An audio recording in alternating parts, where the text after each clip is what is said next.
Vous avez peut-être jamais entendu parler de Wes Anderson, et pourtant, il inspire des milliers de vidéastes. C'est tout simplement l'un des réalisateurs les plus imités au monde. En ce moment, je vois énormément de vidéastes essayer de s'inspirer de ce style rétro, avec cette composition, ce jeu de symétrie, la musique des années 60, les titres rétro, la colorimétrie très riche en couleurs. Wes Anderson a réussi à créer un style qui est unique et qui est devenu très populaire sur les réseaux sociaux. Même Lena Situation s'en est inspiré dans plusieurs de ses réels sur Instagram, avec ce jeu d'acteurs exagéré, la musique, la colorimétrie. Ils ont même repris le fameux Lobby Boy qu'il y a dans le film The Grand Budapest Hotel. Bref, dans cette vidéo, je vais vous montrer comment filmer comme Wes Anderson, comment réussir à recréer cet univers si particulier, et en fin de vidéo, on essaiera de reproduire ensemble sa colorimétrie dans DaVinci Resolve. Les films de Wes Anderson sont facilement reconnaissables, notamment à deux éléments, le jeu de symétrie et la composition. Énormément de plans sont tournés avec une symétrie qui est parfaite. Si on dessine un trait au milieu de l'écran, vous verrez que tout est parfaitement symétrique. Il utilise beaucoup des objectifs grand angle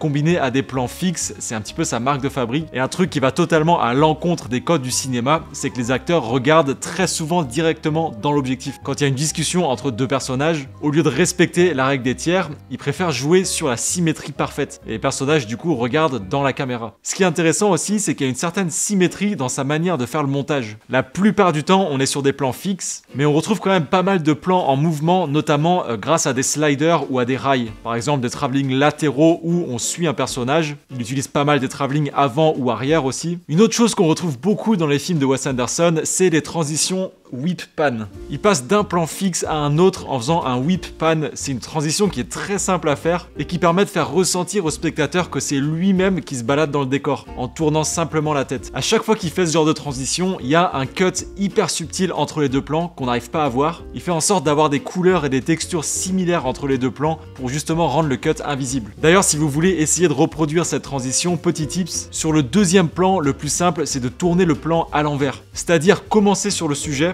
et ensuite faire la rotation. En post-prod, on inverse la vitesse du plan. Ça vous permettra d'avoir une arrivée qui est beaucoup plus maîtrisée par rapport à si vous faisiez ça sur un trépied avec une arrivée un petit peu approximative. Le rendu sera bien meilleur si vous tournez le plan à l'envers. Pour ceux qui ont déjà vu des films de Wes Anderson, vous savez que le jeu d'acteur, la mise en scène est assez particulière. On est sur un style qui est complètement exagéré, stylisé et minimaliste. Souvent d'ailleurs, on a un personnage qui raconte le scénario. Quand on regarde ces films, c'est un peu comme lire un livre mis en scène, un peu comme une pièce de théâtre au final. Les acteurs regardent souvent la caméra et ils nous donnent cette impression de nous lire directement le script. On se retrouve à la fois spectateur, lecteur et presque même, je dirais, acteur de l'histoire. On va parler rapidement des musiques, des titres et des chapitres parce que là encore, Wes Anderson inspire beaucoup de vidéastes. Moi le premier, c'est un style qu'on retrouve beaucoup sur les réseaux sociaux. Très souvent, les musiques qu'utilise Wes Anderson, ça ressemble un peu à des musiques des années 60, qu'on pourrait du coup qualifier de rétro. La musique fait partie intégrante de la mise en scène de Wes Anderson. Si vous voulez réussir à recréer ce style, il va forcément falloir choisir des musiques rétro. Personnellement, je trouve toutes les miennes sur Artlist. Il y a tout un onglet de musique rétro, avec des milliers de musiques un petit peu vintage. Il y en a vraiment pour tous les goûts. Je trouve que ce type de musique passe vraiment bien sur notamment les réels sur Instagram. On en voit de plus en plus. Il y a ce côté un peu joyeux, à la fois mystérieux et du coup rétro encore une fois. C'est vraiment chouette que Artlist ait rajouté autant de musique dans cet univers là. Pareil, énormément de vidéastes s'inspirent des titres et des typos qu'utilise Wes Anderson dans ses films. Il y a même des sites qui existent qui donnent des inspi de titres ou de typos qui se rapprochent du style de Wes. Là encore, c'est quelque chose qu'on voit beaucoup sur les réseaux sociaux. Et ce qui est très pratique, c'est que encore une fois sur Artlist, on va pouvoir retrouver des milliers de templates qui reprennent un petit peu ce style rétro et vintage. L'avantage, c'est qu'il y a des animations de texte directement intégrées dans les templates. Il y a tellement de templates créatifs et qui reprennent cet univers. C'est un énorme gagne-temps de pouvoir juste télécharger un template sur Artlist, de l'importer dans le logiciel et de personnaliser tout ça. D'ailleurs, pour vous montrer rapidement comment personnaliser les templates, parce que j'ai l'impression que pas mal de personnes galèrent, quand on trouve un template qu'on aime bien, on le télécharge, on va ouvrir le projet dans DaVinci Resolve pour ma part. Souvent, le template sera invisible sur le logiciel et ça, c'est uniquement à cause des typos. Je reçois beaucoup de questions par rapport à ça. C'est les typos. Soit vous sélectionnez une typo différente, soit vous téléchargez la typo utilisée directement sur le template. Ensuite, vous pouvez copier l'animation, ouvrir le gestionnaire de projet, on va faire clic droit, activer la navigation dynamique entre les projets, on ouvre notre projet actuel et on va coller l'animation de texte. C'est aussi simple que ça. Le fait d'avoir un abonnement sur Artlist, ça m'a tellement aidé à améliorer la qualité globale de mes vidéos, grâce aux titres, aux musiques, aux effets sonores. Je le dis honnêtement, je crois qu'à l'heure d'aujourd'hui, j'aurais beaucoup de mal à monter mes vidéos sans avoir un abonnement sur Artlist. Si ça vous intéresse de prendre un abonnement sur Artlist, je vous mets un lien juste en dessous dans la description. Si vous passez par ce lien, vous aurez automatiquement 2 mois offerts sur un abonnement annuel. Vous l'avez vu, il y a un parti pris très fort sur la colo de tous les films de Wes Anderson. Chaque film a son propre univers colorimétrique, ils sont tous assez différents, mais malgré ça, il y a des choses qu'on retrouve sur tous ces films. Les couleurs pastel et des images plutôt décontrastées, ce qui fait qu'on arrive à facilement reconnaître que c'est un film de Wes Anderson. Et au lieu de décrire sa colo, je vais plutôt la reproduire avec vous dans DaVinci Resolve. Donc je viens d'importer mon arbre à nœuds pour les pros. Si jamais vous voulez importer mon arbre à nœuds, je vous le mets à dispo gratuitement dans le starter pack DaVinci qui est juste en dessous dans la description. Vous allez voir qu'il y a 3 arbres à nœuds, celui-ci c'est celui pour les pros. Et dans le même starter pack, vous pourrez télécharger plusieurs dizaines de mes rushs de voyage pour vous entraîner, dont celui-ci que je vais utiliser pour cette vidéo. Donc si vous voulez vous entraîner en même temps que moi, le starter pack est dans la description et il est gratuit. Et dans ma galerie en haut à gauche, j'ai importé 3 images que j'ai extrait du film Asteroid City, donc de Wes Anderson. La colo, pour le coup, a un parti pris qui est très très fort et on va essayer de la reproduire. Ce qui est intéressant déjà à noter, c'est que dans tous ces plans ici que j'ai extraits, si on va dans les scopes, on peut voir que on travaille dans une plage dynamique qui est compressée. Donc nos noirs ne touchent jamais le zéro, nos blancs ne sont jamais totalement blancs. On est environ entre 20 et 80. Si je garde un autre plan, c'est plus ou moins la même chose, on est entre 20 et 80. Donc comment avoir ce rendu? Ce qu'on va faire, c'est de venir, moi je vais venir le faire dans mon nœud d'expo et balance. On va venir dans les courbes et on va venir rehausser les noirs. Vous voyez ce que ça fait sur les courbes? On va se positionner plus ou moins à 20 comme dans les exemples et on va baisser un petit peu les blancs, même chose, à environ 80. Donc déjà là, vous pouvez voir une différence. Deuxième chose qu'on va faire, c'est au niveau du contraste.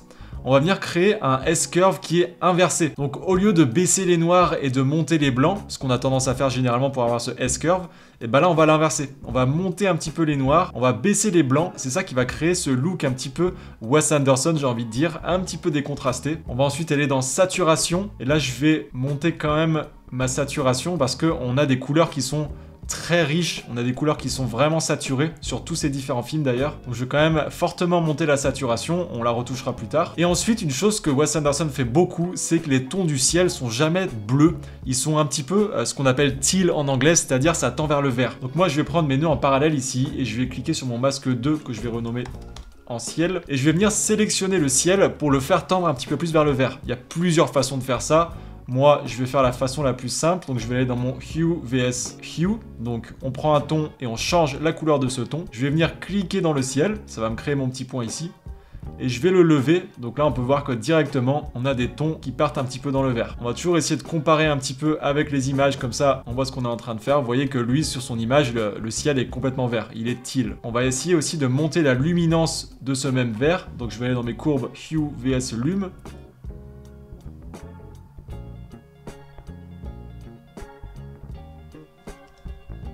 Je pense que pour l'instant, on va rester par là. La deuxième chose qu'il a tendance à faire, c'est que si on regarde bien son image, c'est sûr qu'il n'y a pas beaucoup de contraste dans l'image. Par contre, il y a beaucoup de contraste dans les couleurs.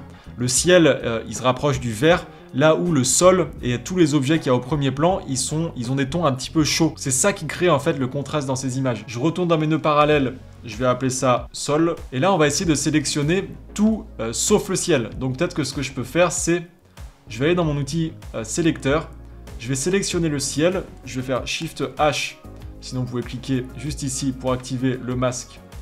Et on va faire en sorte de sélectionner juste le ciel, et ensuite on va inverser le masque pour sélectionner tout sauf le ciel. C'est plus simple de le faire comme ça.